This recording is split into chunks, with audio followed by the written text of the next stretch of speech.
Amen. Alléluia. Gloire à Jésus.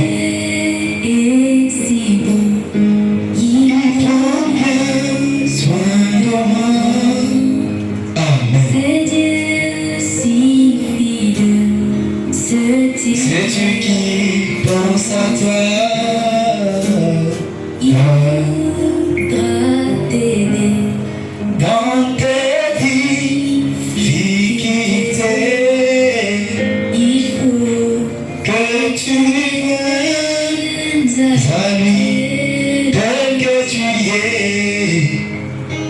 Dieu sait si bien ce qui peut sembler lourd, qui te fait mal, te trouble chaque jour. Amen. Alléluia. Alléluia. Alléluia. Avec mon Dieu, je sais tout ira bien. Amen. Il vit à jamais, c'est un Dieu Tout puissant, il te répondra, viens à lui simplement quand tout semble loin, triste et désespéré. sais-tu qu'est là-haut, tu ne vas oublier. Mon Dieu t'aidera, il conduira tes pas. Si tu veux marcher, Amen. dévier, Alléluia. Alléluia. Alléluia. Alléluia. tu peux compter sur lui. Il accomplira tout ce qu'il a promis. Dieu sait si bien ce qui te semble long, qui te fait mal, te trouble chaque jour. Il connaît Tes besoins, ta peur du lendemain. Avec mon Dieu, je sais tout ira bien. Tes besoins, que du lendemain. Avec mon Dieu, je sais tout ira.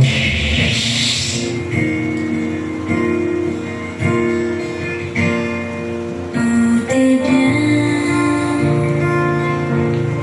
Tout est bien. Nous sommes dans le message. Shalom, tout Tout est bien. Tout est bien. oh, tout est bien. Nous sommes dans les messages. Que le Seigneur Dieu vous bénisse. Alléluia. Amen. Est-ce que nous sommes dans la joie? La Bible dit, là où 2 ou 3 sont assemblés en mon nom, je suis au milieu d'eux. Alléluia. Amen. Ici nous sommes déjà plus que 2. Nous sommes plus que 3 personnes. Le temps est déjà là pour commencer le culte de ce soir. Aujourd'hui, c'est la soirée de la prière. Nous sommes venus pour prier. On va nous exhorter un peu. Après, nous allons prier.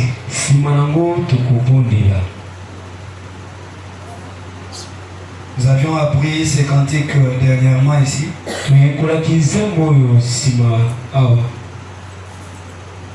Na bomboy nangai, na bomboy kosalela Yesu mokonzi. Obosani? Tozoye kolama moke sima toyembi. Le batteur est tam-tam.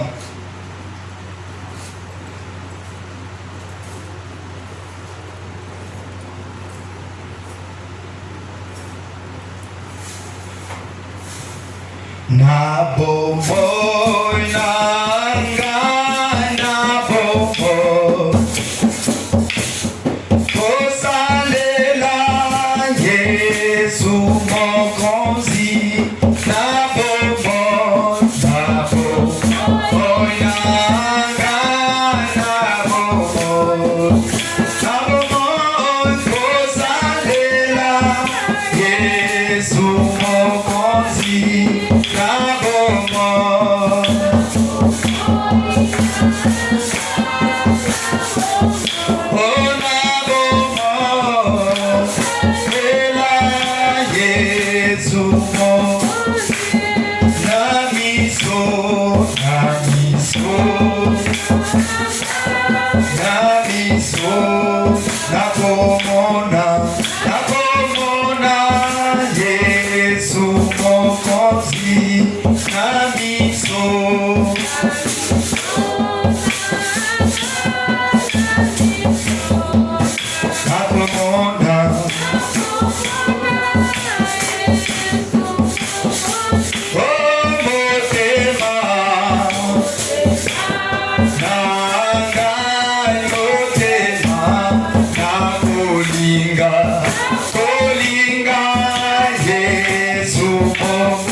Amen. Tobanda koyekola nzembo moko potozana ebande. Tango tozoloba tozoyekola, inyekoloba ke bato bayebi nzembo wana te. Amen. Ekosenga na biso nyonso toyemba. Totalisa bosenga wana ya koyemba loyembo yango. Zanga koomela na sengi na bino totelema. Tozoyemba kaka nzembo oyo sima. Tobondeli Nzambe. Tokotika mayanga na biso ya pokwa lelo na maboko na Nzambe. Musenga na Nzambe ete apesa biso maloba nini esengeli na biso koyebisa ye na libondeli. Amen. Yemba mabombo na bombo na bombo kusalela Yesu yemba na bombo na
C'est pourquoi tu es venu ici ce soir. Nous ne sommes pas venus passer le temps inutilement.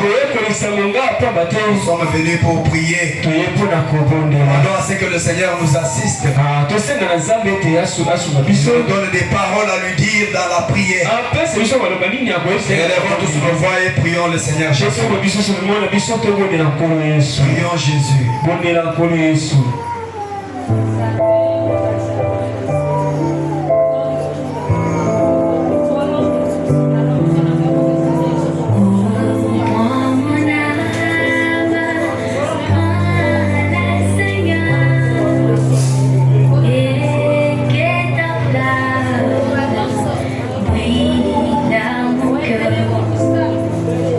Que tout mon être vive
Yo monzoto monene ya tongo. Amen. Yo pole na bomoi. Exactement. Tozo pesa yo matondo na poko lelo Seigneur. Bona bomo yo pesi biso Seigneur Jésus. Amen. Mais bona luliba kuma na mo pesi biso Seigneur potoya o Dieu na bozali na tongo na poko lelo Seigneur. Mingi balamukaki Seigneur Dieu lokola biso. Abana ko banza ete bakoko kisango neti oyo. Mais o Dieu baike bakufi.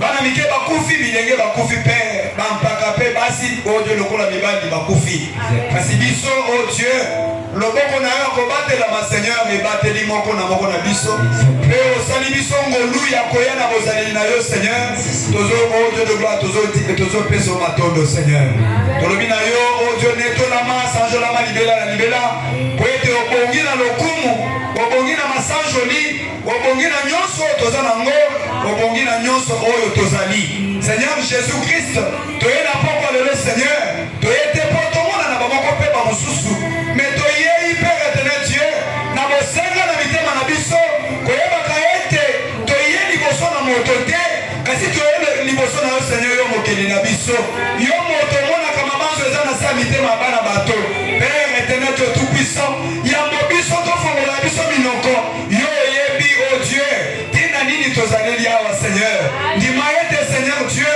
losambo ya o Dieu ya mwana na yo Seigneur moko na moko oyo asili kozala awa Seigneur eyokama na ngwene na yo Seigneur Jésus ete o Dieu baoyo nyonso bakotaki awa na bolembu babima awa Seigneur na makasi baoyo nyonso bakotaki awa na bokono babikisama na kombo na Yesu baoyo nyonso bazalaki o Dieu de gloire na bafango likolo na bango Seigneur Jésus opesa bango kimia ya motema Père ndima ete Seigneur Dieu tout-puissant olobela biso na lileli d'ici oyo moke ekobima Seigneur oyematisa kondima na biso po ete toyeba lolenge nini kosambelo na pokwa lelo tozobengana kobandela maloba o Dieu na losambo ekende mosika na biso na kombo na Yesu envoûtement nyonso ya munguna o Dieu de gloire voyage en esprit tobengani yango ekende mosika na kombo na Yesu tozosenga o Dieu mwaje na yo nguya akite na yo esika Seigneur akite na yo etonga atondisa esika yo Seigneur na nguya ya Shekina ete Seigneur Dieu tout-puissant losambo na biso eyokama o Père éternel Dieu bipekiselo nyonso oyo kokaki kosala ete losambo na biso ekoma epa na yo te tozobenga na yango nyonso mosika na biso na kombo na Yesu Père oh Dieu tout-puissant sois loué sois acclamé à jamais parce que tu es celui qui mérite nos acclamations tu es celui qui mérite nos louanges tu es celui qui mérite Seigneur nos cris de joie et nos puissants du Seigneur et Sauveur Jésus-Christ notre bien-aimé nous t'avons ainsi demandé Amen. Amen. Que le Seigneur Dieu vous bénisse. Commencez à tomber la vidéo.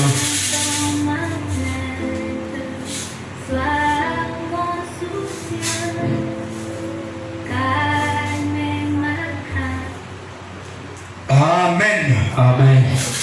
Alléluia. Amen. Saluez la personne qui est à votre côté. Et ça, vous trouvez ça en passant dans le monde. Dis-lui que Dieu te bénisse. Il sait ça, papa, bon d'ailleurs. Dieu vous bénisse. Amen.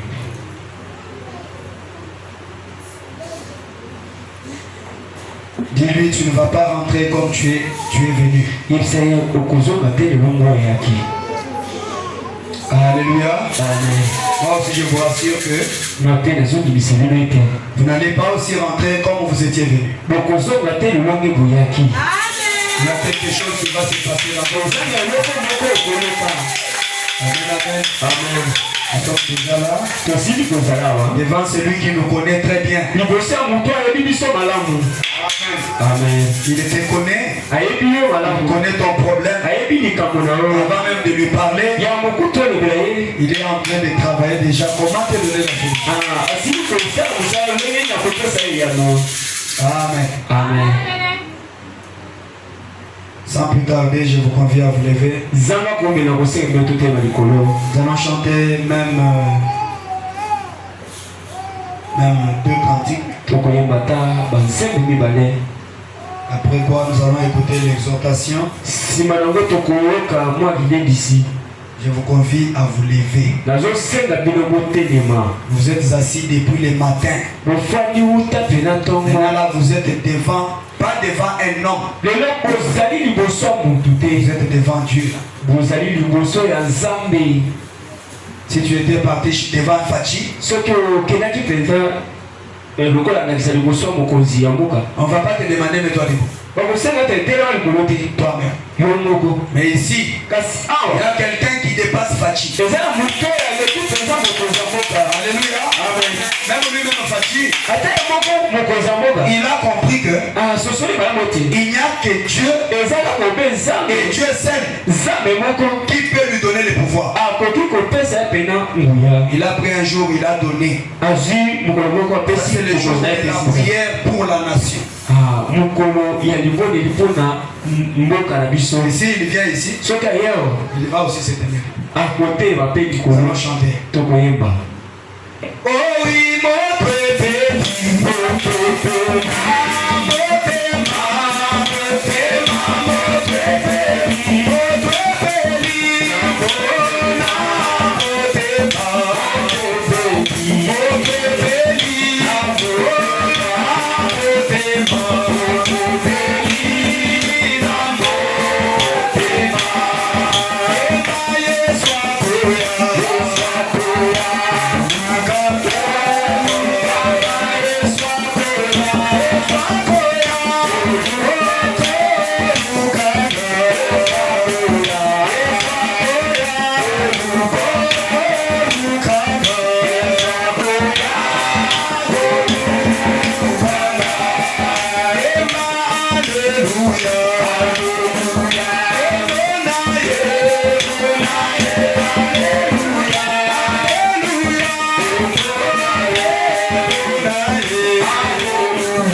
Amen. Amen.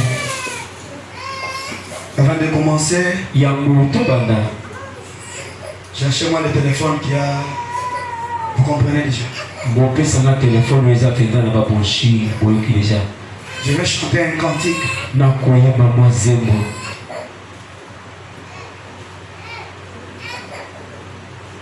Je vais chanter, j'irai partout.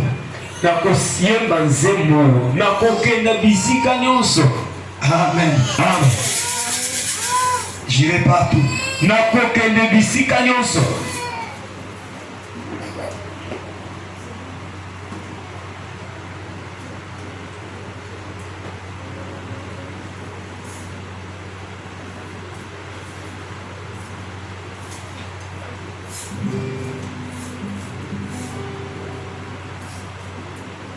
J'irai partout. J'irai partout, ma croix sur les épaules, partout j'essaierai, je porterai ma foi dans toute ma vie pour la gloire du Seigneur Jésus-Christ. Ah oui, je porterai la croix sur les épaules, même dans ma jeunesse, même dans ma vieillesse. Oh, ah oui, je porterai ma croix sur les épaules. Dans la croix est pour moi une grande victoire, oh, une paix profondeur. La croix est tout pour moi. Même dans ma maladie, même dans ma bonne santé, ah oui, je porterai la croix sur mes épaules. Car la croix est pour moi une grande victoire, oh, une paix profondeur. La croix est tout pour moi. Même quand je suis vivant, même quand je suis mourant, ah oui, je porterai ma croix sur les épaules. Car la croix est pour moi une grande victoire, oh, une paix profondeur. La croix est tout pour moi. J'irai partout, ma croix sur les épaules. Partout où je serai, je porterai ma croix. Dans toute ma vie pour la gloire du Seigneur Jésus-Christ. Ah oui, je porterai ma croix sur les épaules. Même dans l'abondance, même dans les manquements, oh, ah oui, je porterai ma croix sur les épaules.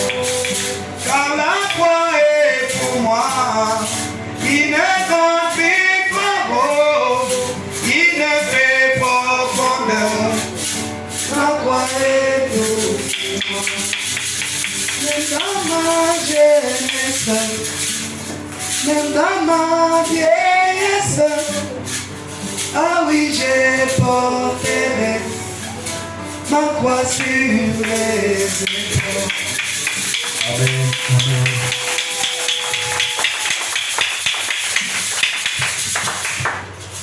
Amen. Amen. Amen. Quand je chante ces cantiques, je me vois obligé de servir Dieu. Je me vois obligé de servir Dieu pour le reste de mes jours ici-bas. Et ça, c'est un serment. Amen. Amen. Sans plus tarder, je vous convie à vous lever. Ouvrons tous nos Bibles dans Daniel chapitre 9. Est-ce que vous avez des Bibles? Il faut avoir la Bible. Il faut avoir la Bible. Amen. Amen. Un chrétien est celui qui lit la Bible. Parce que les secrets de Dieu sont cachés là-dedans. Le verset 19, nous lisons au nom du Seigneur Jésus. Seigneur, écoute. Diminue un peu. Un peu. Je ne vais pas crier. Parce que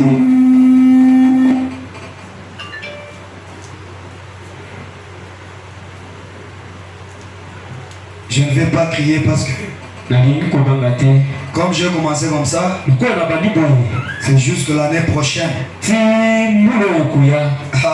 Amen. C'est jusque l'année prochaine. Donc, vous n'allez pas vous fatiguer de moi. Seigneur, écoute. Seigneur, pardonne. Seigneur, sois attentif. fait. Zala na bokebi. Zala na bokebi. Amen. Agis et ne tarde pas. Sala koumela te. Par amour pour toi. Na bolingo na yo. Oh mon Dieu. Oh nzambe na nga. Quand ton nom est invoqué sur la ville. Pote ngombo na yo ebelemi na mboka. Et sur ton peuple. Veuillez vous asseoir pendant que nous continuons. J'ai parlé encore. J'ai prié. J'ai confessé mon péché.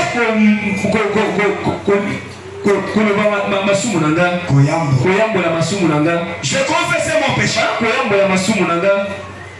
Et le péché de mon peuple d'Israël.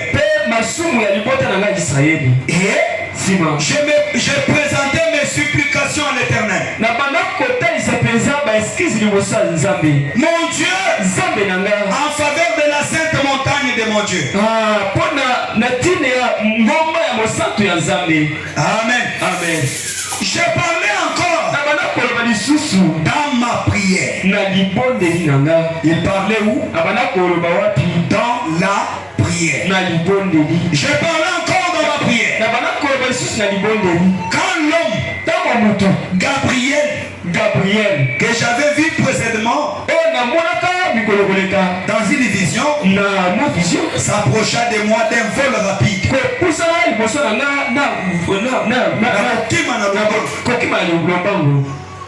Au moment de l'offrande du soir, il m'instruisit et s'entretint avec moi.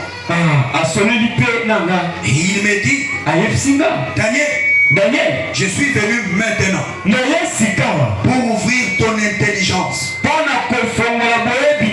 Lorsque tu as commencé à prier, la parole est sortie. Et je viens de te l'annoncer. Quand tu es un bien-aimé, sois attentif à la parole et comprends la vision. Que le Seigneur ajoute les bénédictions et que Dieu vous bénisse richement. Amen, amen. Je suis sur mon poste du devoir. Si vous avez bien compris la lecture, il s'agit de Daniel. Amen. Amen. Daniel était aussi dans la prière. Il était en train de parler à Dieu dans la prière. Et comme il parlait à Dieu dans la prière, sa prière a fait qu'une parole sorte de la part de Dieu.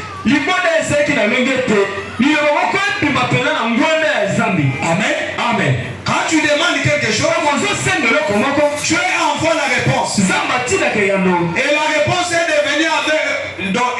devenue par les canaux de l'ange Gabriel. Alléluia. Amen. Les anges de Dieu, écoutez-moi, ne soyez pas distraits.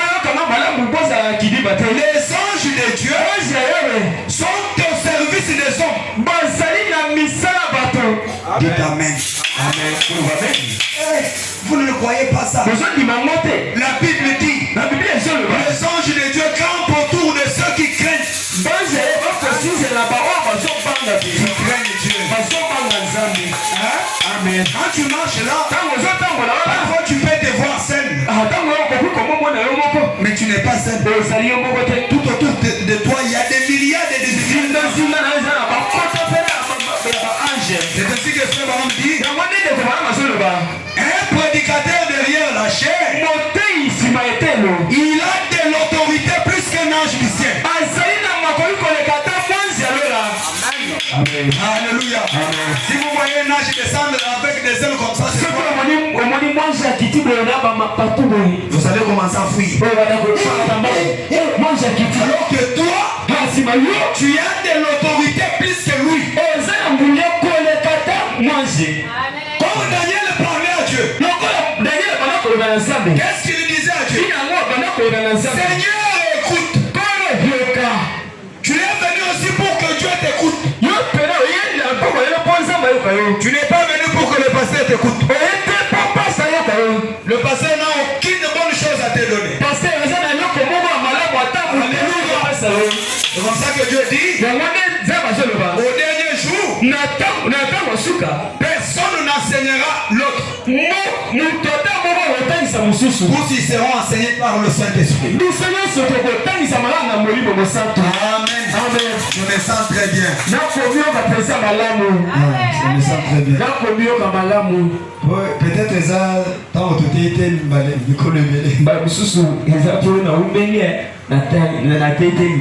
Amen. Amen. J'ai emmagasiné la nourriture.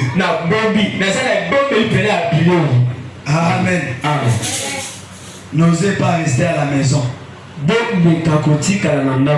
Venez écouter des bonnes choses. Daniel était en train de parler à Dieu. Il parlait de quoi? Il confessait son péché et le péché de son peuple. Amen. Amen. La Bible dit, Dieu n'exauce pas la prière d'un péché. Amen. Dans le langage du message, un pécheur c'est qui? C'est Pamela. Un pécheur c'est qui?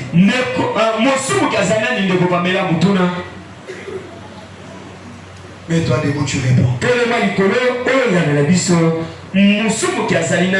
Je vous ai enseigné ça.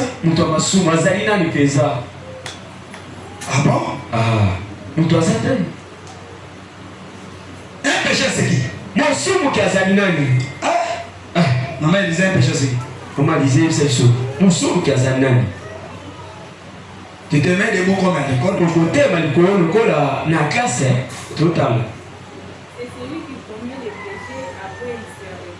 Non, la question est, un pécheur c'est qui? On n'a pas dit injuste.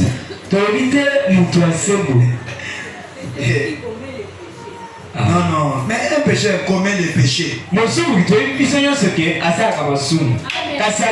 pécheur, c'est celui qui est incrédule à la parole de Dieu. C'est-à-dire que le peuple de Dieu du temps de Daniel, ils étaient incrédules à la parole de Dieu. Ils ne suivaient pas la voix de l'Éternel. Et Daniel s'est résolu dans son cœur.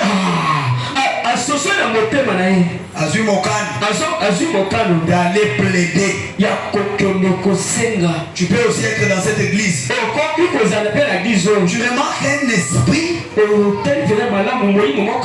qui domine sur les gens. Peut-être un esprit du tribalisme.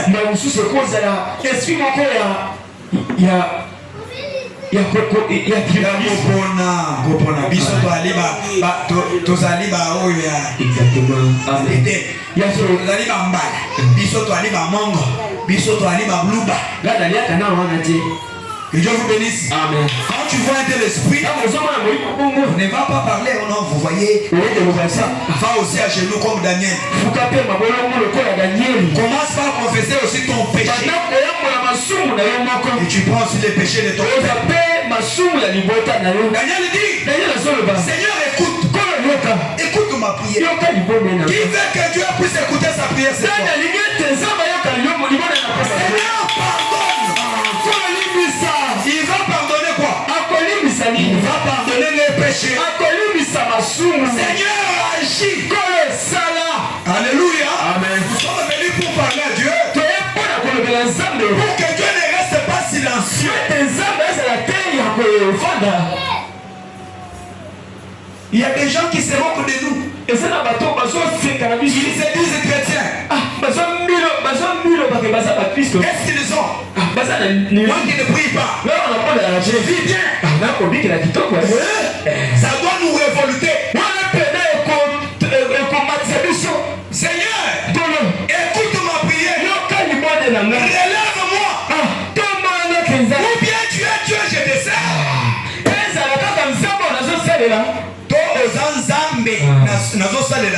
Sois connecté, papa. Sois connecté. Ou bien tu es Dieu, je te sers. Ou soit tu n'es pas Dieu et je te laisse. Moi je n'aime pas faire faveur à Dieu. Dieu ne m'a pas béni, je viens, je vous dis, il m'a béni. Comment ça? Je lui avais dit, si je ne me bénis pas, je ne peux pas témoigner. Parce que ça c'est comme si je suis en train d'aider Dieu. S'il ne t'a pas béni, ne dis pas qu'il t'a béni. Si il ne t'a pas guéri, ne dis pas qu'il m'a guéri. Témoigne ce qu'il a fait. C'est ainsi que Daniel dit, Seigneur, agis. Nous avons besoin de l'action de Dieu ce soir. Nous avons besoin que Dieu agisse sur nos vies. Que la main de Dieu travaille sur nos vies. Alléluia. Amen. Si on nous a mis dans un esprit de tournoyer sur que le Seigneur enlève ça. C'est ça ce que nous voulons. Seigneur, écoute. Seigneur, pardonne. Seigneur, sois attentif. Agis. Et ne tarde pas. Oh Seigneur, j'ai beaucoup demandé. Je demande ceci. Je demande ceci. Je ne vois aucune de ces choses que j'ai demandées s'accomplir dans ma vie. Je vais rester silencieux. Je vais rester silencieux. Non. Dis-lui, Seigneur, agis. J'ai parlé encore. J'ai prié. Ça c'est Daniel qui parle. Comme il était encore en train de parler. Toi aussi tu seras aussi en train de parler. Quand tu seras aussi en train de parler. Il dit j'ai prié. J'ai confessé mon péché. Reconnais-toi d'abord comme pécheur. La Bible dit, si nous disons que nous n'avons pas péché, nous faisons des dieux menteurs. Même si tu te renfermes dans ta maison depuis 6 heures jusqu'à 0 heure, il y aura une mauvaise pensée qui va passer dans ton raisonnement. Tu pêches. Amen, amen. Écoutez, il dit, j'ai parlé encore dans ma prière. Quand l'homme Gabriel, que j'avais vu précédemment dans une vision,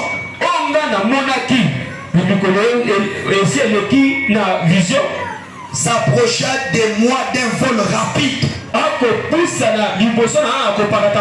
Donc là, Daniel avait vu Gabriel dans une vision. Mais le jour de sa prière, il a vu l'homme Gabriel. Amen. Frère Branham dit, si vous voulez que les anges de Dieu vous visitent, ayez la vie de la prière. Votre maison sera l'aéroport des anges. On va commencer à monter, on va commencer à descendre. Alléluia.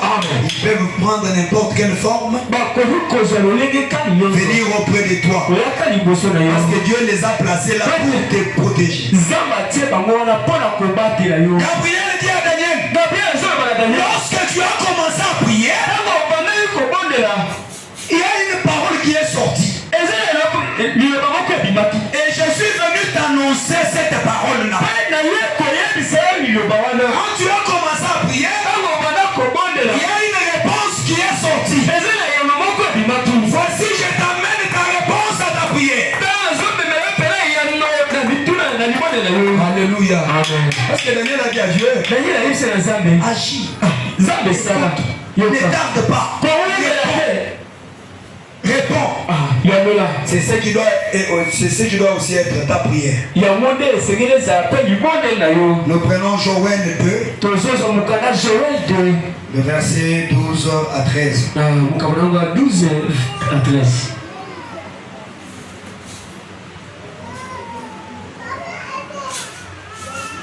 Joël 2. Joël 2, verset 12 à 13. Il y a quelqu'un qui a déjà lu ça? Les Arabes aussi a commis place en haut. Joël 2, verset 12 à 13. Ceux qui ont dit en Qui ont des Bibles? Je vais commencer à récompenser ceux qui ont des Bibles.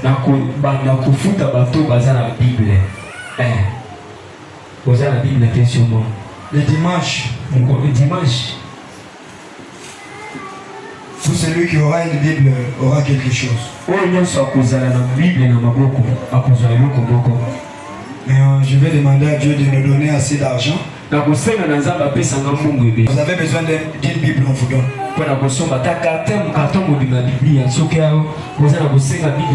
Et écoutez le verset 12. Joël 2, 12.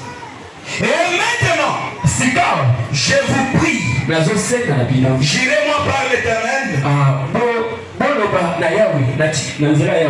Ah là, j'ai parlé de Joël, mais je suis pas Josué. Oh là là là. Qui a déjà Joël? Joël. Ok. Donnez ça à un frère, il va lire.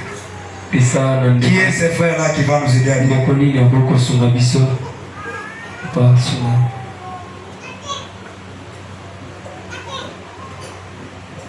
Joël 2, 12 à 13.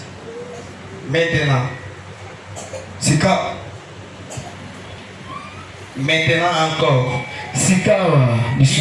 dit l'Éternel, revenez à moi de tout votre cœur. De tout votre cœur, revenez à moi. De tout votre cœur. Votre Dieu. Avec des jeunes. Avec des jeunes. Avec des jeunes. Avec de pleurs. Et des lamentations.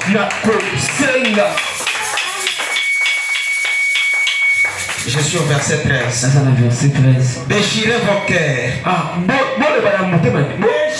Déchirez vos passolamités, manabino. Déchirez vos cœurs.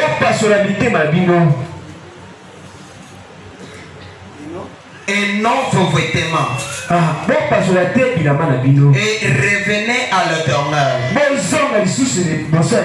votre Dieu, car il est compatissant et miséricordieux, là en colère et riche en bonté. Il se répand des mots qu'il envoie.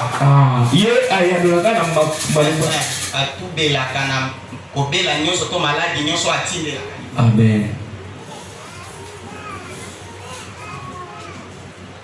Que Dieu vous bénisse. Que Dieu bénisse mon bien. Pour avoir dit. Que Dieu vous bénisse. Vous savez, il n'y a pas de visiteurs ici là. Oui. Je suis dans ma messe. Ok. Amen. Amen. Il n'y a pas aussi des chômeurs dans la maison. Alléluia. Amen. Joël 2. Joël chapitre 2. Maintenant encore, Ça y dit. Dit l'Éternel. Revenez à moi de tout votre cœur. Alléluia. Amen. Vous allez rentrer à Dieu avec dans une partie du cœur. Non. Dieu veut quelqu'un qui vient avec tout cœur. Il ouvre à Dieu tout son cœur. Il n'a pas de secret à lui. Alléluia. Amen. Écoutez, Boyoka. il dit Azoloba. avec des gènes, Nakokila. avec des pleurs, Nakolela. avec des lamentations. Que Dieu vous bénisse. Toi, quand toi tu pries, tu fais 2 minutes. Tu fais comme si tu n'as pas de problème. Qui ne nécessite même pas de pleurer.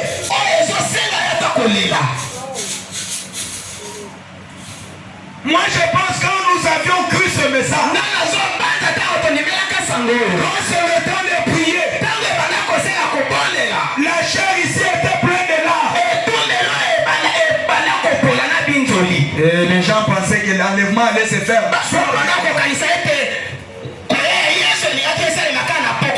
Alléluia. Amen. Mais aujourd'hui, où est parti ce cœur-là qui se répand? Alléluia. Déchirez vos cœurs. Et non vos vêtements.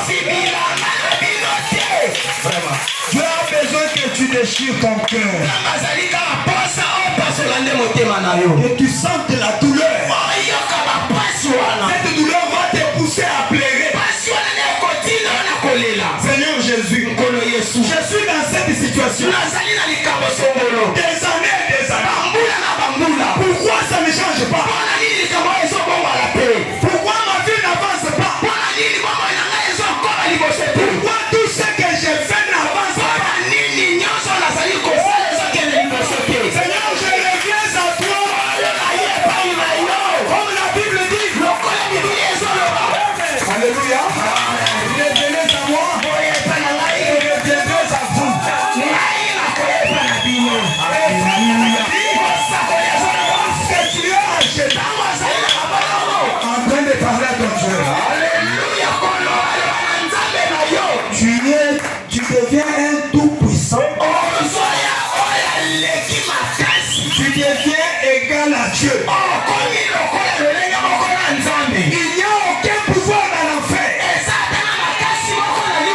Même si Lucifer lui-même, avec ses anges, peuvent se lier en bloc.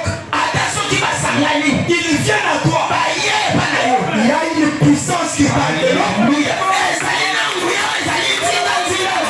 ne peuvent pas s'atteindre. Mais quand nous prions, on va dire, et puis tu rentres chez toi. Tu es assis. Qu'est-ce que tu as gagné aussi de cette prière? La prière, c'est un dialogue.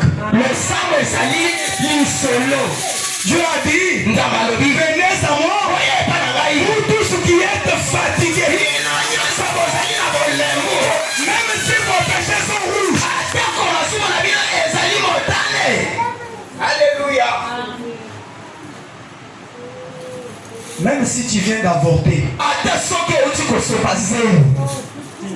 quand tu reviens à Dieu, Seigneur, je viens de tuer quelqu'un. Pardonne-moi. Le sang de Jésus est encore sur mes lèvres.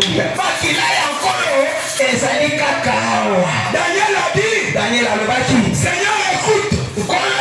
Seigneur, pardonne. C'est ce que nous devons aussi dire à Dieu. Alléluia. Amen. Il est dit dans Marc 11. Marc 11, 20 à 23. Je vais lire ça. Écoutez, je commence par 20. Le matin en passant, les disciples firent les figuiers séchés jusqu'aux racines.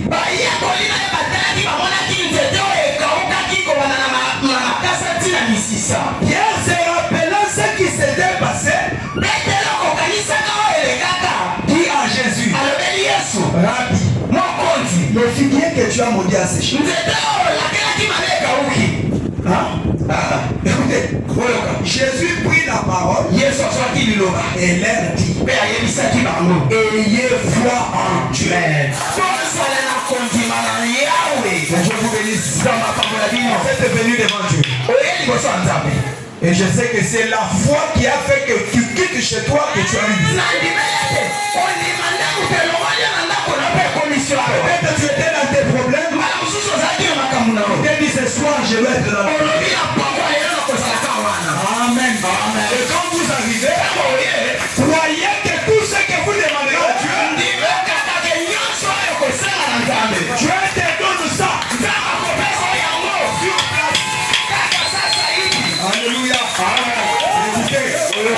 Jésus dit, ayez foi en Dieu. Je vous le dis en vérité. Si quelqu'un remplace ton nom par quelqu'un, moi je remplace. Si maman midi, si Feli, si espoir, si Michael, dis à cette montagne, sors de là, va-t'en au loin. Jésus dit, et qu'il ne doute pas. Je vous le dis en vérité. Est-ce que vous écoutez? Donc Jésus, il veut vous faire voir que ce qu'il dit là, c'est la vérité. Ou si tu appliques ce que Jésus dit ici, c'est une vérité. Et ça va s'accomplir. Amen. Amen. Je vous le dis en vérité. Quelqu'un dit à cette montagne, ôte-toi de l'or, jette-toi dans la mer.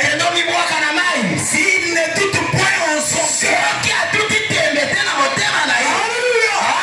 S'il ne doute point en son cœur, mais crois que ce qu'il dit arrive, il le verra s'accomplir.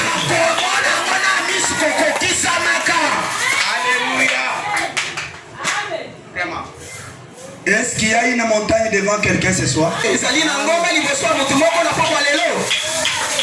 Chacun a son problème. Ce problème-là est une montagne. Je vais te dire quelque chose. La montagne qui est devant toi, Dieu est incapable d'enlever ça. Amen, amen. Amen. Je dis Dieu est incapable. Alléluia. Amen. Même Jésus ne peut pas enlever ça. Il y a une seule personne. Alléluia. Cette personne-là, ce n'est pas ton grand-père. C'est pas ton père. Cette personne-là, c'est toi-même. Jésus attend que tu dises un mot. Si tu dis à la montagne, si tu dis à ton problème, trois problèmes, tu as perduré. Quitte mon chemin.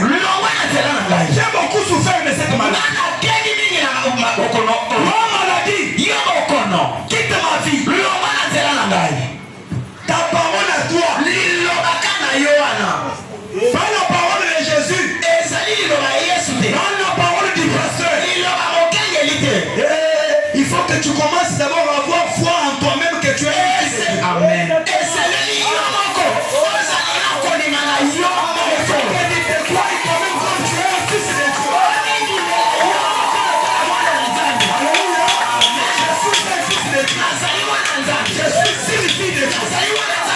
Il n'y a aucun problème. Si tu reconnais ta position, il n'y a aucune circonstance qui peut te surpasser. Alléluia. Amen. Jésus dit, s'il ne doute point, ça veut dire, il y a d'autres personnes qui vont parler, qui vont douter. Amen. Amen. Tu demandes à Dieu quelque chose. Comme le prophète qui le dit, demandez à Dieu de grandes choses. Amen.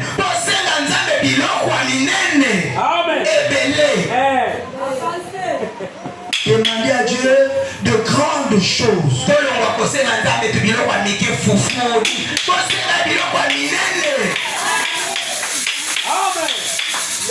Quand on parle de grandes choses, je peux dire à Dieu, j'aimerais avoir mon jet privé. Si je vais aller en Amérique, Si ce qui n'a que l'Amérique, je pars. na kenga moko. Si je vais aller en France, Ce qui n'a que la France, na kenga moko. je pars. Na ke. Que Dieu me donne une maison. Nzambe apesa nga ndako. Au-dessus de cette maison-là, mon Dieu de là sera là. Likolo ya ndako na nga wana. Motu mpepo na ngai ebanda kokitelaka wana. Amen. Amen. Tu dis, et ça aussi, Na oyo. Dieu va donner. Nzambe apesi nga. La Bible dit, Biblia esoloba. rien n'est impossible à Dieu. Ezali ata eloko moko makasi te liboso ya Nzambe. Tout est possible à Dieu. Alléluia. Rien n'est impossible. Eloko ata moko te eza makasi liboso ya Nzambe. Rien n'est impossible à celui qui a la foi. Eloko ata moko ezali makasi te epa moto azala kondima. C'est ainsi que Jésus commence à dire à Pierre, Yango wana Nzambe abanda kolobela Petelo. Pierre, Petelo. ayez foi en Dieu. Zala na kondima na Nzambe. Quand j'avais parlé à ces figuiers, Ntango nalobelaki monzete oyo. j'avais foi Nasalaki na kondima. que ça allait lui arriver. Nayebaki malamu ekokomela ye bongo. Ayez aussi foi en Dieu. Bozala na kondima na Quand tu Nzambe. commences à lui parler de ton problème, Ntango okomi elobela ye likambo na yo. quand tu sens que les doutes commencent à venir, Soki oyoki tembe ekomi etuta motema na yo. des questionnements commencent à venir, Tuna ekomi okita. tu commences à te dire, Okomi omiloba. moi je suis né dans une famille pauvre comme ça. Ngai oyo ata koko na ngai atikala kosomba motuka te. Moi je vais avoir l'avion. Nga nakosomba pepe. Ah, même si on dit, même si on parle. Ata soki balobi ata soki balobi ngai. Non. Vous avez dépassé. Wana bolekisi ndelo. Wana bolekisi ndelo. Un jour j'étais quelque part, Nkolo mosusu nazalaki bisika en train de prêcher. nazabaka koteya. J'ai dit quelque chose. Nalobi eloko moko. J'ai dit à une sœur, Nalobi ndeko mwasi. tu peux demander à Dieu quelque chose. Okoki kosenga Nzambe eloko moko. Tu dis à Dieu, Olobeli Nzambe. Seigneur, Nkolo. j'ai besoin que Olive Lembe Kabila Nalingi ete Olive Lembe mwasi ya Kabila devienne une bonne dans ma maison. akoma moto asalelaka nga misala na ndako na nga. Mwana musala. Mwana mosala na ndako na nga. Et c'est mon fils. Est-ce que ça aussi ça fait ça? Wana ekoki kosalela. C'est ça le doute que je suis parlé ici. Wana nde tembe oyo Yesu azoloba. Tu manques que Bosani ete Dieu, le Dieu du ciel, Nzambe alola. le Dieu que tu adores ce soir, Nzambe oyo azofukamela na azali Nzambe akufu te. un Dieu vivant. Azali Nzambe aza bomoi. Alléluia. Amen. C'est un Dieu infaillible. Azali Nzambe oyo akweyisamaka te. Il n'est pas dans le port. Mokengeli na ekufi. Il l'a fait asseoir avec les Avandisi ye na bakonzi. Les dieux de Mardoché. Nzambe Mardoché. les dieux d'Esther. Nzambe Esther. Esther était de quelle famille? Esther abimaka na libota. La famille d'Esther avait l'argent. Libota Esther ezala na mongo. Et Dieu a fait grâce. Kasi Nzambe asalaka La ngo. reine Vashti. Alléluia. Mpona kobenga na wasi. Quand la reine Vashti. Quand la reine Vashti Ntango mwasi ya mokonzi Vasti avait méprisé le roi, akendaki kotiola mokonzi, Dieu avait préservé Esther. Nzambe abanda kobatela mwasi oyo Esther. Et Esther a remplacé la reine. Esther akendaki kozwa esika ya mwasi ya mokonzi. Dieu peut aussi te ramasser. Nzambe akoki kolokota yo. Dans la bouche. Akokoto na potopoto. Il t'élève. Atongoli yo. Il t'élève. Asokoli yo. Il t'élève. Atongoli yo. Jusqu'au rang où Atie na molonga oyo.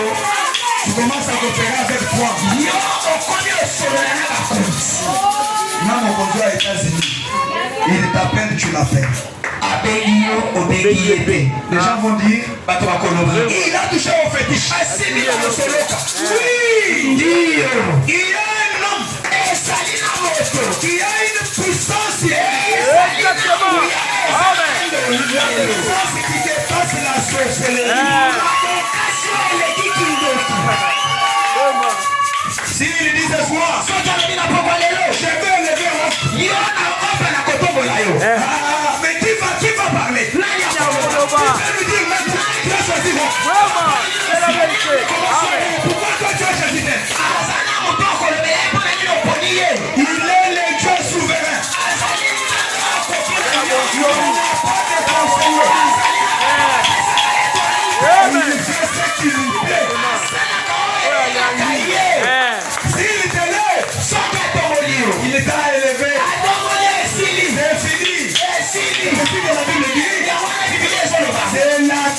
bénédiction de Dieu qui Il y a enrichit. musique. Amen. Amen.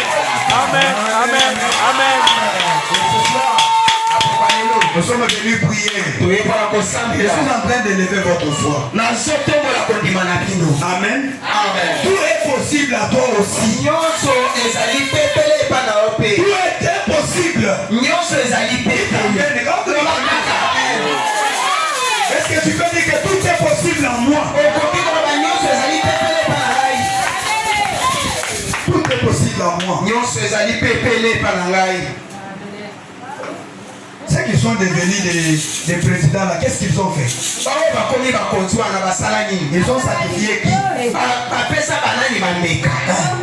Pour que moi, pour le bagaille, et oh non, la famille a dit, on ne va pas. Quoi? Quelle famille? Je suis déjà sorti de cette famille. Je suis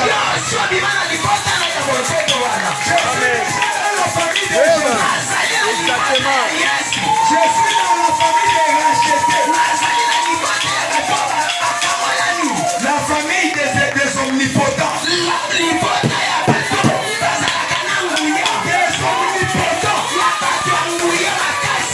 Alléluia. La famille des gens qui sont des dieux dans la chair humaine.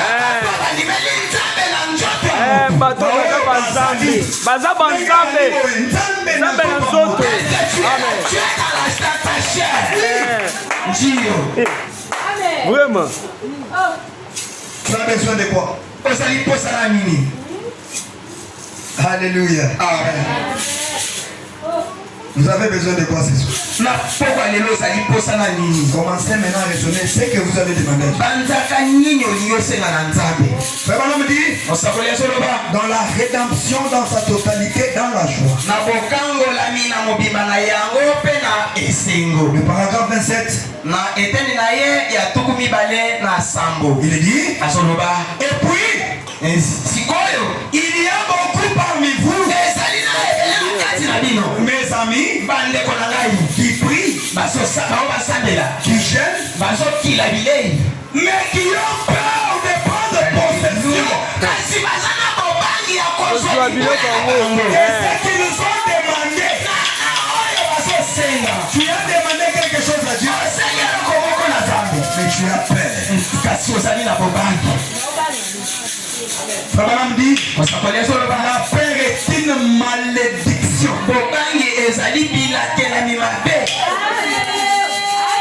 Écoutez, Abraham dit, c'est vrai.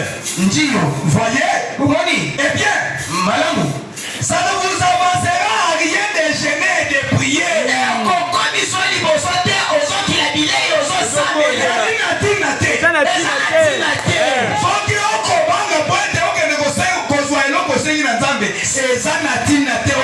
Si tu as peur d'aller prendre quelque chose que tu as demandé à Dieu, c'est inutile que tu pries. Écoutez, il dit, oh, ça c'est bon. Ça vous avancera à rien. À moins d'avoir des œuvres qui accompagnent ça.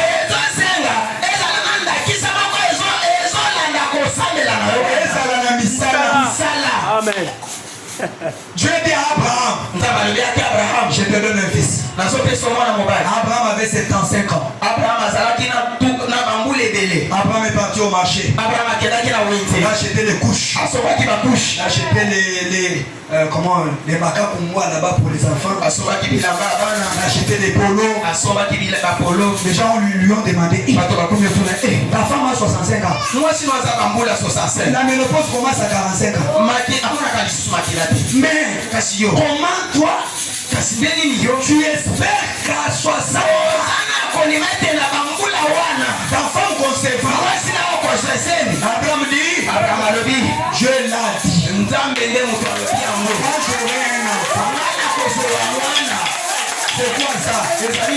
C'est une foi accompagnée des œuvres.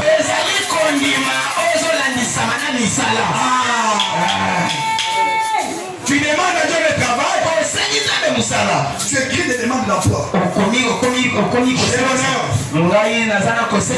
auprès de votre autorité. Solliciter un travail. Dans votre établissement, je suis détenteur d'un diplôme de Demain matin, tu dis Dieu. J'ai demandé le boulot, non? Je pars dans les sociétés. Pour aller chercher le boulot. On te voit le matin. Tu entres dans le transport. Tu vas en ville. Tu toques là-bas. Je suis venu déposer mon dossier. Un jour, j'ai expérimenté ça. Amen. Amen. Vous savez quoi? Je me suis dit, ceux qui travaillent à la DGDA là, ceux qui travaillent à la DGI là-bas, OCC et autres. Aujourd'hui, je vais à mon épouse. Je vais aller déposer la lettre à la DGDA. Et aussi à la SNER. J'ai écrit. Quand je passe, j'arrive au bureau là-bas en ville. Boulevard. Je toque. On me regarde par un petit trou. Oui. Qu'est-ce que tu cherches? J'ai dit, je suis venu déposer mon dossier. Le monsieur me demande. Monsieur, on t'a recommandé par qui? J'ai dit personne. Il me dit qui t'a dit qu'on va engager les gens ici.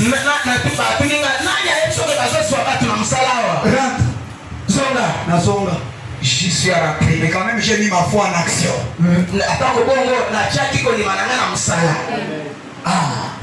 Je ne peux pas me lasser. Non, parce que là-bas ils ont dit ça. Non. Mes frères, cette devant celui qui vous connaît. Avant même que tu ne viennes au monde, avant même que tu n'entres dans les ventres de ta maman, il te connaissait. Mais comment celui qui te connaissait là-bas peut te laisser souffrir? On continue avec Branham. Il dit, j'aime beaucoup ce monsieur. Il dit, vous aurez beau avoir toute la foi possible, ça ne vous fera aucun bien, à moins de vous avancer jusque-là. Abraham a jeté des couches. 55 ans. 85 ans. Abraham il disait toujours, moi j'aurai un enfant. Les gens lui ont dit, toi, tu es un fanatique. 55 ans. Tu as commencé à acheter. Tu as fait un magasin d'habits chez toi. Où est l'enfant? Où est l'enfant? Nous avons notre Dieu. Qu'est-ce que votre Dieu vous a fait?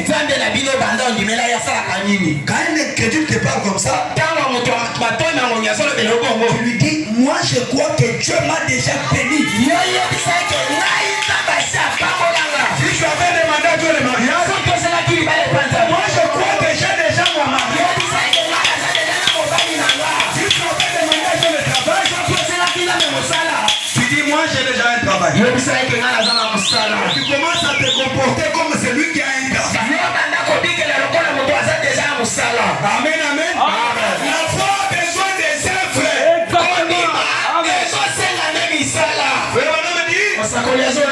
Écoutez, de faire face à la chose et de vous en emparer. C'est tout. Vous devez aller de l'avant. Tu as demandé la guérison de ton enfant. Même si tu vois la maladie s'aggraver,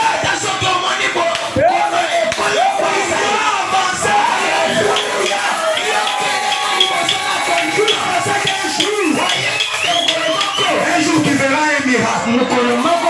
Ta foi agira. Vous devez aller de l'avant. Vous devez vraiment faire un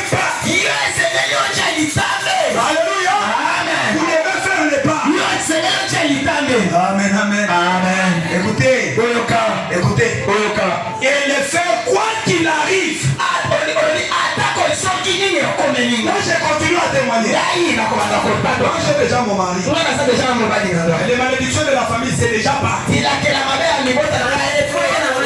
famille ne peut jamais me voir. Moi je suis caché sous les angles des choses. Amen, amen. Souvenez-vous, la Bible dit Jésus-Christ est le souverain sacrificateur.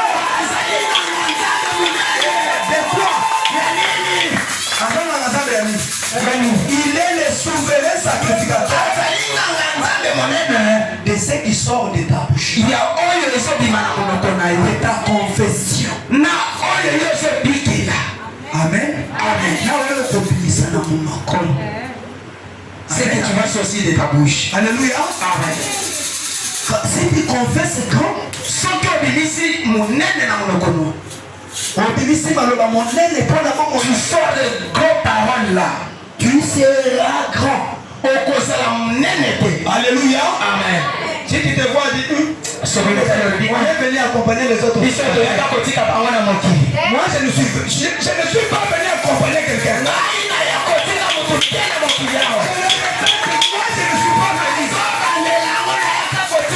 Toi aussi, tu n'es pas venu accompagner quelqu'un. Chacun a sa voix.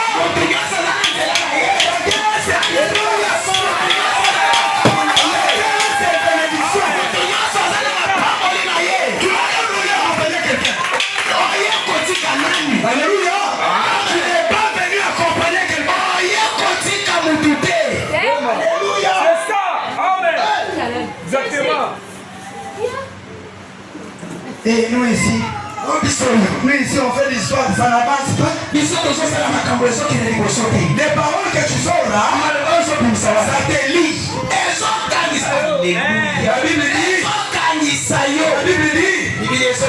vie et la mort sont au pouvoir de nos paroles.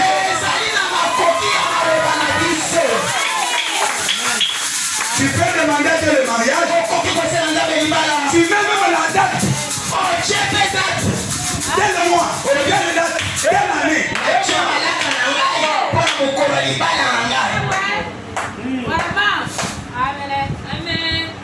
Vous devez vraiment faire le pas. Quoi qu'il arrive, quand vous demandez quelque chose, allez les chercher. Dites amen. Quand tu demandes à Dieu quelque chose, tu vas rester assis. Va chercher ça.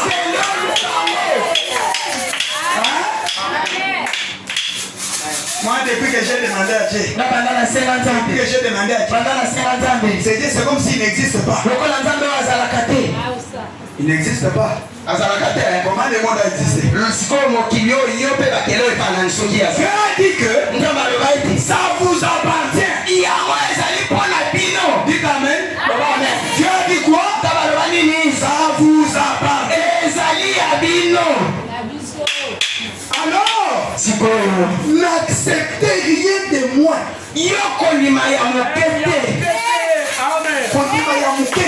N'accepte pas de moi. Tu as demandé à Dieu ma passe. Demandez même 4 juments. Alléluia. N'acceptez pas de moi. Parce que le sel de Dieu, est rempli de beaucoup de choses. Ne fais pas comme ces petits poissons.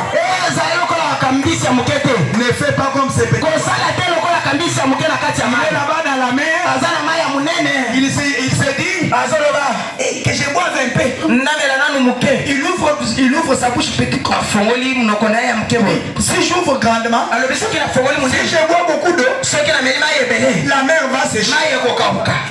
Je vais économiser. Au lieu de demander à Dieu beaucoup de choses, au lieu de demander, il dit ah non, je ne vais pas terminer ta richesse. Je te demande un vélo.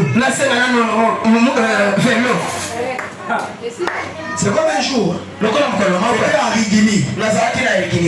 C'était arrivé. ezalaki na elingini Il y kuna avait des frères là-bas. ezalaki na bandeko mibale kuna Ils étaient devant la chaîne. bazalaki liboso ya etelo Ils étaient en train de prier. babanda kosambela L'autre priait à mi-voix. mosusu abanda kosambela na mongongo ya moke L'autre était en train de faire le bruit. mosusu siko azotombola nde mongongo likolo Celui qui priait à mi-voix avait beaucoup d'argent. oyo abanda kosambela mongongo moke azalaki na mbongo Il ebele avait des conteneurs bloqués à Dubaï. azalaki na bandako minene oyo ya biloko oyo ezalaki ya kokanga makunda Bloqués à Dubaï, en Belgique. bakangaki yango na dubai na Il belgique avait besoin que Jésus débloque ça. banda kosenga bote nzambe afongola banzela ya biloko na ye Il bima était en train de parler à Dieu. abanda kolobela nzambe Parler à Dieu. azolobela nzambe Et à côté de lui, un frère était aussi à sikona mopanzi na ye ndeko mobali mpe abanda kosambela Celui-là demande à Dieu. oyo abanda kosenga nzambe Ah Seigneur, okolo moi je suis sorti dans la famille pauvre, mon frère. bimi na libota ya bobola Seigneur, aie pitié de moi. nzambe elimbisaka ye Oh Jésus. o yesu Je ne te demande pas beaucoup de choses. nazosela biloko ebele Mon Seigneur, mokonzi na moi je te demande que les vélos qui velo moko ya kinga ya 4x4 le frère, il a fait beaucoup de bruit. ndeko mobali asali makelele ebele C'est lui qui avait beaucoup d'argent. oyo azalaki na mbongo ebele Il lui a dit, frère, arrête ndeko mobali de prier. kanga mbanga tika osambela Dieu t'a exaucé. nzambe ayoki losambo Il nao a sorti les porte-monnaies. abimisi portemone Il lui a dit, Kinga 4 fois 4. alobi kinga fa 4x4 eza Il lui a prix dit, c'est seulement 100 dollars. eza ka 100 dollars Le frère a sorti 100 dollars. ndeko mobali abimi 100 dollars Il lui a donné. apesi ye Il lui dit, tu me déranges. alobi ozotungisanga Je suis en train de parler à Dieu. nazolobela nzambe mpona makambo ya Il libongo beaucoup de choses. mpona makambo ya alleluya Va acheter le vélo. yobimakeli osoba velo Dieu t'a exaucé. nzambe asi ayoki losambo na yo C'est comme une sœur ici. lokola ndeko na biso Il va demander à Dieu. osenga nzambe Seigneur, donne-moi que 50 000 francs pour le capital. 50 000 francs Je n'ai pas besoin de beaucoup. naza na mposa ebele te Dieu, frère Madame dit, n'acceptez rien de moi. ndeko branam azoloba mpo ndima eloko ya moke te Alléluia. amen Nous sommes qui? biso toza bana Nous sommes des enfants de Dieu. toza bana ya nzambe Qui sommes-nous? tozali banani Nous sommes des dieux. tozali banzambe Nous sommes créés à l'image de Dieu. me tokelami na elilingi ya nzambe Dites Amen. loba amen La Bible dit, bibili ezoloba Dieu nous a placés sur la terre nzambe atya biso na mabele pour que nous puissions dominer. tokonza alleluya Mais comment toi tu te vois être loti? oyo bakomi okonza yo La pauvreté te domine. bokola ekomi okonza yo Le célibat te domine. bonzemba ekomi okonza yo Le manque d'argent te domine. kozanga mbongo ekomi okonza La yo famille te domine. yo moko wana nzala banda toboliaki te Pourquoi? mpona nini Parce que tu ne reconnais pas ta position. mpo oyebi etelemeli na Reconnais ta position. eyeba kotelema na yo Lève-toi. telema likolo Réclame ton privilège. alleluya zwa likolo na yo Que Dieu vous bénisse. bababino Je termine seulement la citation ici, on va prier. nazosisa kalita kotanga oyo na Frère Madame me dit, tosakoli ezoloba allez chercher ce que vous avez demandé.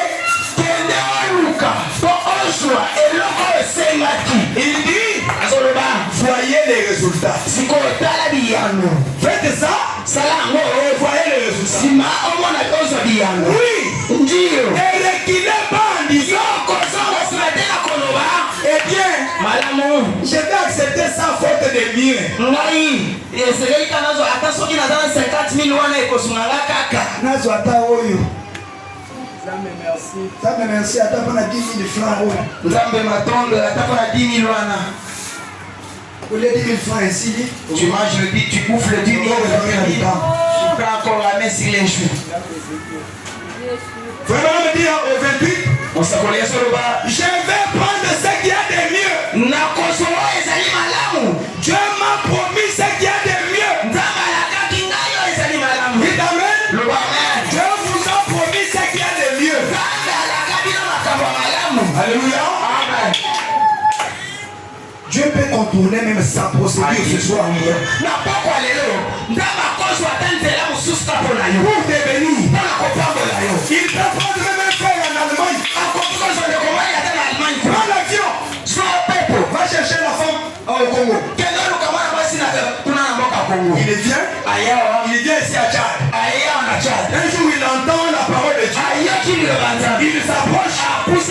Son mari est là. mobali na yo ana côté. Quand il va raconter comment il est arrivé ici, Soki akomi na ndeni akomi awa. vous allez vous étonner. Bino nyonso kosili mutu. Amic, je vais prendre ce qu'il y a de mieux. Na kozwa ezali malamu. Dieu m'a promis ce qu'il y a de mieux. Alakinga yo ezali malamu. C'est ça que je veux.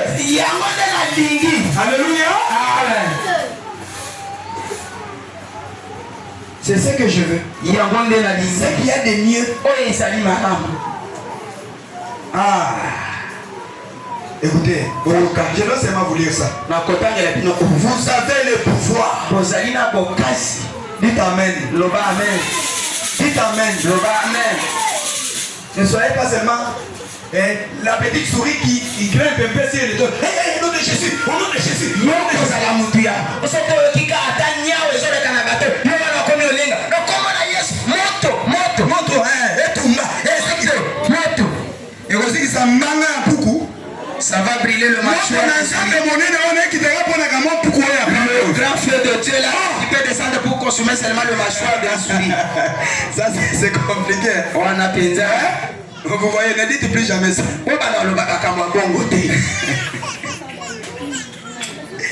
Ah, moto na nzambe. Nzambe ngo soki azala moto, alingana na biso. Alléluia. Nous prenons adoption, deuxième partie. Nous allons construire l'idée adoption. Deuxième partie. Le paragraphe 6 et 7. 6 et 7. 6 et 7. Qui croit qu'il est enfant de Dieu ici? Voyez ça.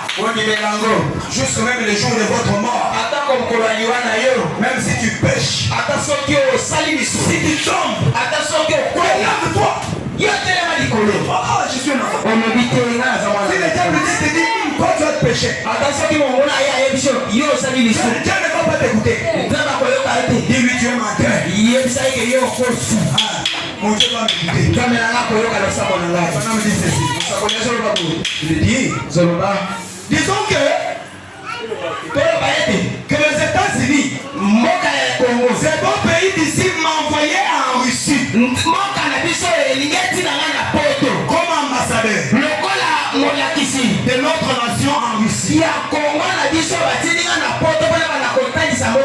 Alors ils m'ont envoyé officiellement en Russie. Tous les pouvoirs que possèdent les États-Unis est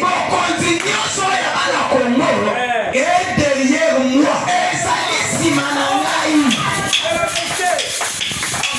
Je vais dire quelque chose. Vous savez pourquoi quand on amène des malades ici, ils guérissent là? C'est-à-dire que Dieu m'a envoyé. Et tous les pouvoirs du ciel Alléluia. sont derrière moi. Quand je prononce la parole, je bouge sous sa parole. Il dit à toi, Michael, viens. Gabriel, viens.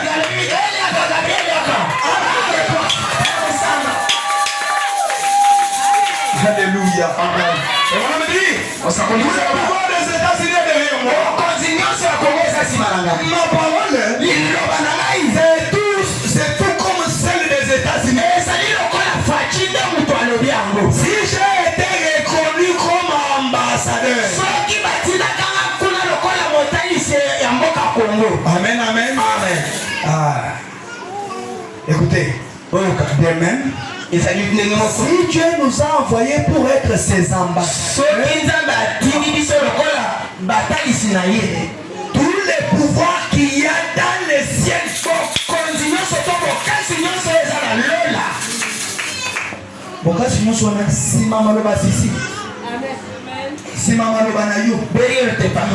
alléluia. Amen. Tous les pouvoirs qu'il y a au ciel, virgule, tout ce que Dieu est, Exactement. Amen. tout ce que Dieu est, tous ses anges et toute sa puissance sont là pour appuyer nos paroles.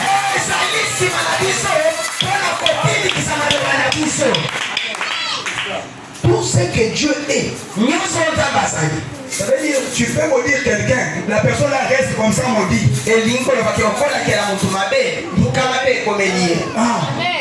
Parce que tous les pouvoirs de Dieu est derrière toi. Tous les âges de Dieu. Tous les royaumes de Dieu ont tes paroles. Pour les appuyer. Est-ce que vous comprenez? Maintenant vous allez prononcer la parole. Vous allez parler à Dieu pour votre vie. En parlant à Dieu, sachant que tout ce que Dieu est derrière ta parole. Oh, il dit ceci. Pour appuyer nos paroles, si nous sommes vraiment des messagers établis et envoyés vers les gens, je suis un messager de Dieu que Dieu vous envoie. Alléluia. Je vous dis la vérité. Je suis un messager de Dieu. Envoyé vers vous. Alléluia. Mais seulement officiellement. C'est comme ça. Toutes mes paroles sont appuyées par les ciels. Écoutez, il est dit, Dieu doit honorer ta parole.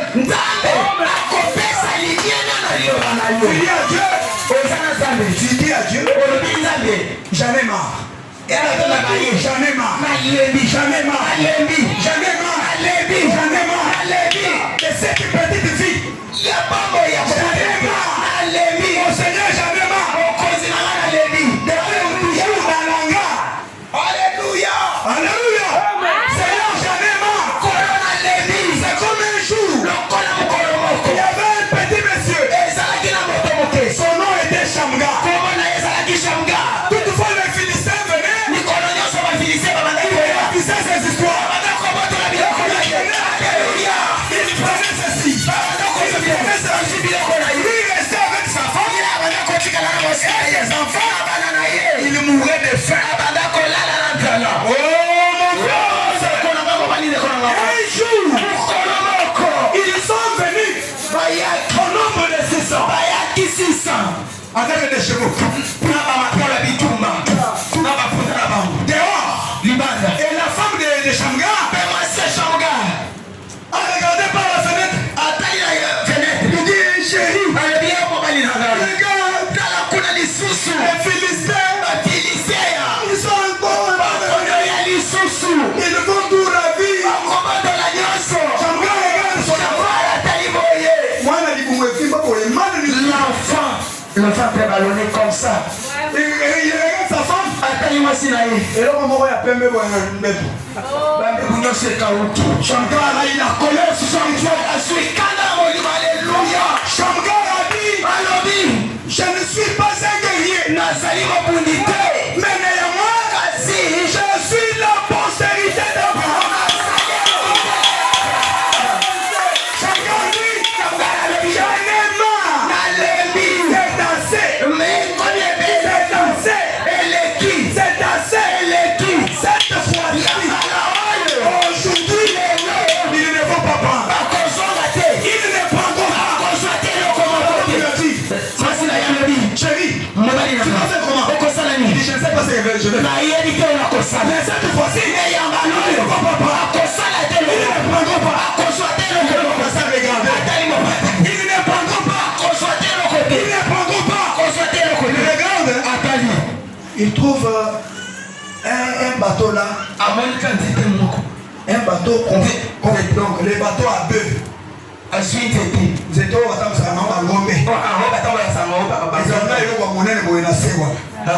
Il a pris ça.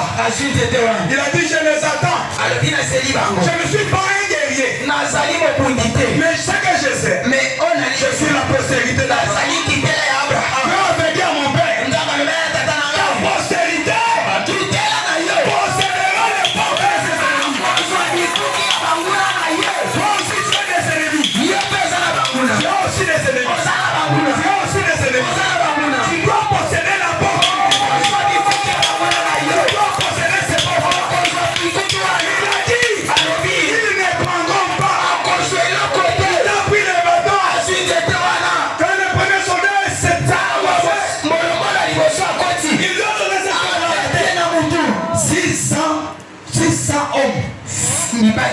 puissants soldats, avec des lances, avec des armes.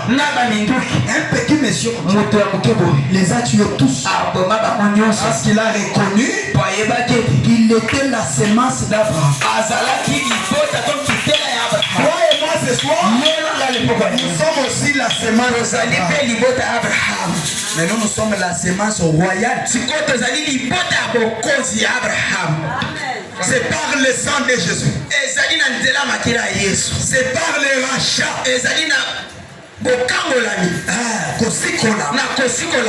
que nous sommes devenus la postérité d'Abraham. Comme Shamgar, nous allons nous élever. Mettons-nous debout. Mettons-nous debout. Tu as beaucoup souffert. Cette maladie-là t'a tapé beaucoup. Dis ce soir que j'en ai marre. J'en ai marre. C'est assez. Il faut que cette maladie parte. Il faut que cette situation se termine. Alléluia.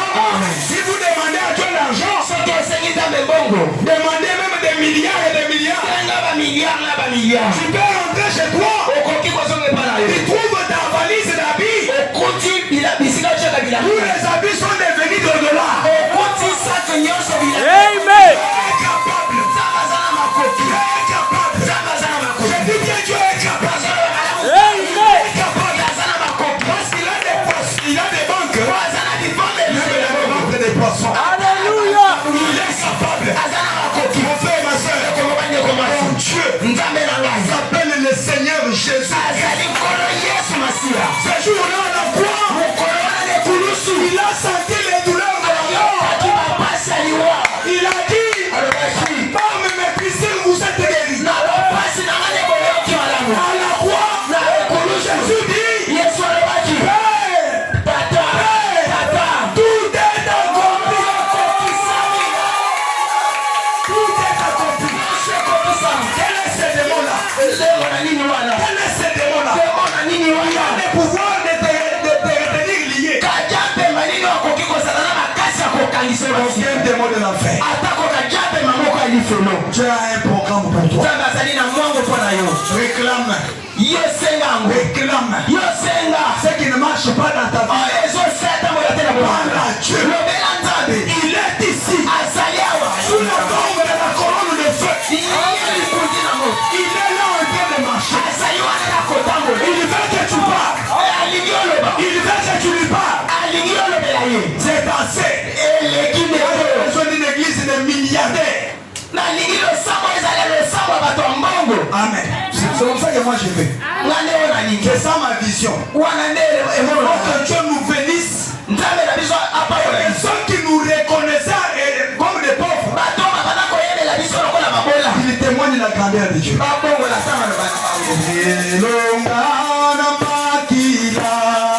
Alléluia.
Dieu te donne cela.